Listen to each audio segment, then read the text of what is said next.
বাংলাদেশের দর্শকদের আক্ষেপ তো বিশ্বকাপ অব্দি পৌঁছাই না, আমাদের আক্ষেপ আটকে যায় গুরুত্বপূর্ণ ম্যাচগুলো ক্লোজ কলে হেরে যাওয়ায়। এই যেমন ধরুন 2012 সালে এশিয়া কাপ ফাইনালে পাকিস্তানের বিপক্ষে 2 রানে ম্যাচ হারার আক্ষেপ, অথবা 2016 সালে টি-20 বিশ্বকাপে ইন্ডিয়ার বিপক্ষে 1 রানে ম্যাচ হারার আক্ষেপ, অথবা 2021 সালে টি-20 বিশ্বকাপে ওয়েস্ট ইন্ডিজের বিপক্ষে 3 রানে ম্যাচ হারার আক্ষেপ, অথবা এই বিশ্বকাপে সাউথ আফ্রিকার সাথে 4 রানে ম্যাচ হারার আক্ষেপ। এমন আরো বহুবার আমরা আমাদের হাতে থাকা সহজ ম্যাচটাকে হারিয়ে এসেছি।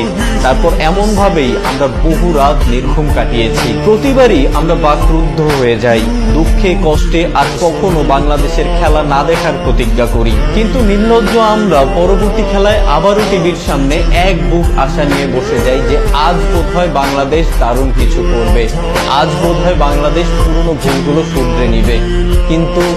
কিন্তু